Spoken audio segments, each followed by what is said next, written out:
right? In other words, where do we look for salvation? Are we looking for salvation in wealth, possessions, right? Fame or prestige, being number one, being better than others? Where am I looking for it? Well, Jesus says the place to look for it is participation in the community of loving persons, being like God. That's salvation, right? Loving, caring, sharing ourselves with others and our stuff with others too.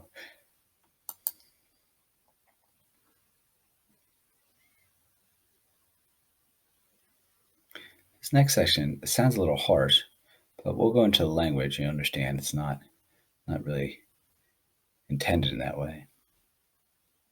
I'll just give you a second to read it there.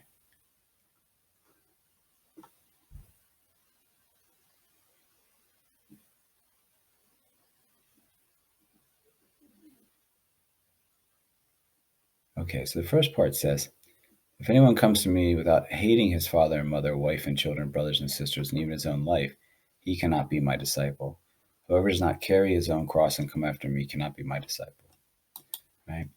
So the first thing to point out is that loving and hating in Aramaic and in the Hebrew tradition, it's kind of used like liking one thing better than another. Like when I was in the Peace Corps, they spoke like this in Uzbek was a language, and they'd say, "Is this good or is this good?" And I'd always say, "Well, they're both good, but I like that one better." And they just looked at me like, "Yeah, that's what we meant." You know. So to hate or to love means you prefer one thing to another. It doesn't mean like you hate it, like, oh, um, I I hate chocolate and I love vanilla. It's that would just be saying, what's your favorite, right? Which one do you like more? So it's like, so as Byrne puts it, these statements taken in isolation are stark, but again, you need to know the concept, right? What, like, which are you going to go for, right? Are you going to go for the supreme good of life in the kingdom of heaven? Are you going to go for these other things, which could supply you with some enjoyment? I mean, we're not denying here that make getting more money or having more stuff doesn't make people feel good.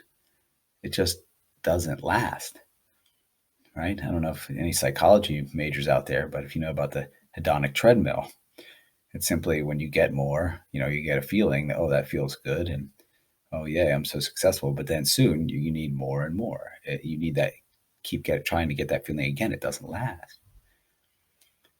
Whereas participation in the community of loving persons, that that seems to give a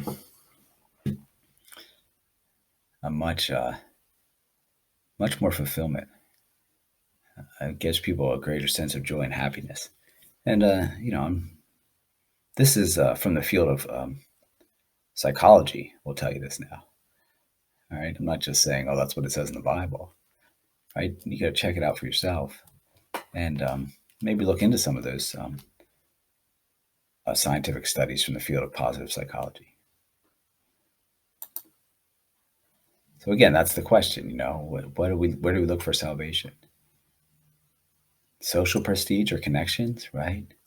Do we say, oh, I'm part of this nation, this tribe, this family, this political group, um, this entourage of famous people, right? Where do we look? Wealth and possessions, consumerism. Oh, I'm happy because I'm rich. I have a big house. I got this. I got that. I'm a jet ski. I don't know. Power over others, right?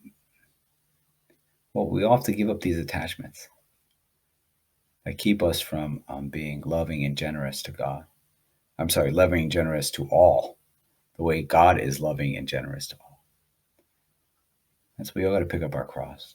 There's, and being loving and generous to all. That's a cross. There's going to be people in our life that are difficult to love. There's going to be people saying, "Oh, that person doesn't deserve it," right? But that's the whole thing. We just got to get over that idea that it's about deserving. It's not about deserving It's not about earning God's love. It's about learning to love like God, right? We're here to learn it, not earn it. So that's why Jesus goes on to talk about making a plan here and seeing if we can follow through for it in it, right? I think maybe he's saying, like, really look, which one of you wishing to construct a tower does not first sit down and calculate the cost, right? Maybe sit down and say, hey, what is going to make me happy in life? Do I want to spend my whole life like trying to build up wealth, and then, you know, even if I'm very successful, what do I do with it? I hear this conversation lately. A lot of people with people my age about time.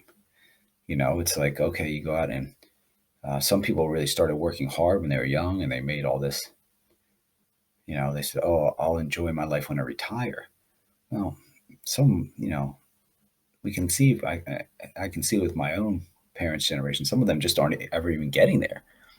They're never retiring, and when they do, they're maybe wish they would have taken some time to do some things they wanted to do earlier. Right? Think about it. What's going to work? What's going to make me happy? And then you really see, is it worth it? What do I want to give up? What do I want to hold on to?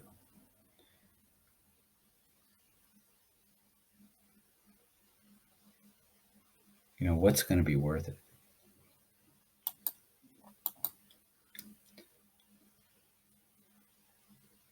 Right? And again, where do we look for salvation?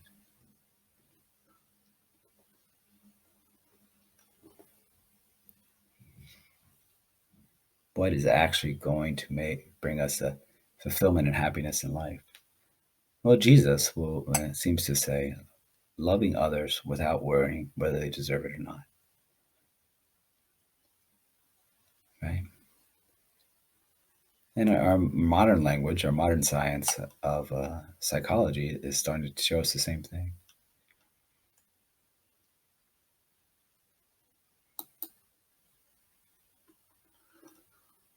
Okay, chapter 19, the story of Zacchaeus, the tax collector. You might know this story from hymns or Sunday school. It's very popular with the youth in Christian churches and communities. The story goes, first of all, we start off with a poor person, a tax collector who was a wealthy man. Now, I know he was wealthy with money, but he would have been seen as a scumbag in the community.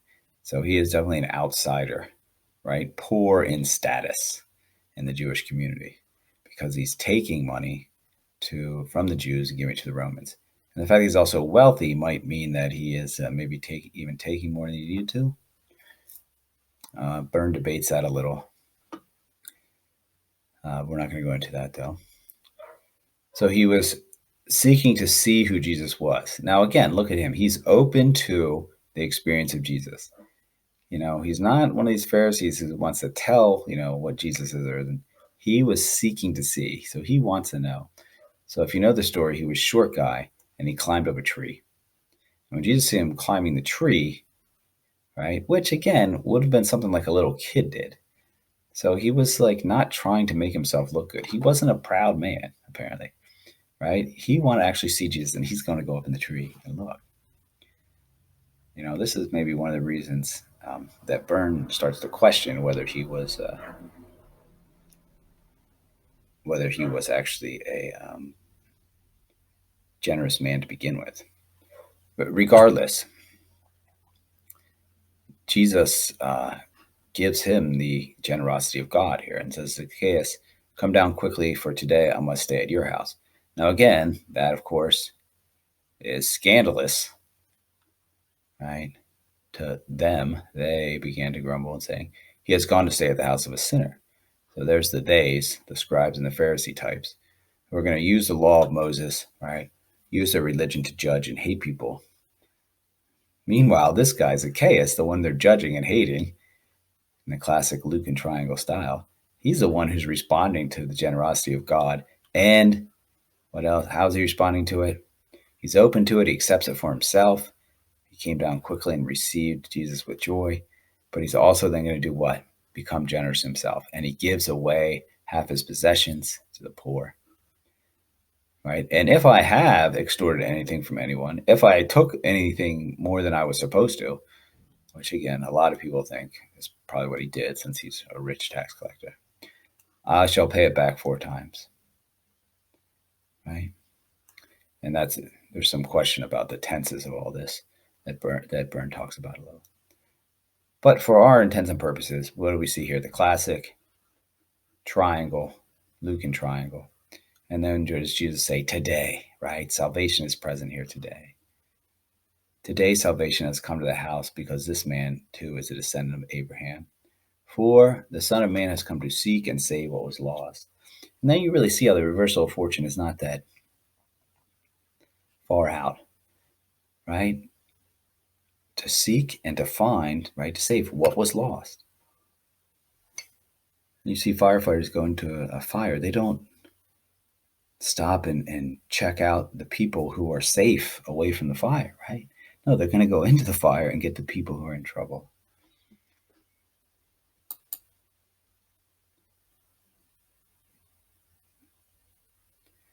So as Byrne says, Jesus brings him in from the margins to the center, right? He was an excluded person. Jesus brings him in. And the question is, did they accept his inclusion? Right? Are you able to accept that God loves these people no matter what? Are you able to accept that God loves you even though you're not perfect? Or do you have to earn it for yourself? Well, Byrne says, and this really puts it well here, can you be at home in this inclusive community that the Son of Man has sought out and saved? Are you comfortable with God loving everyone?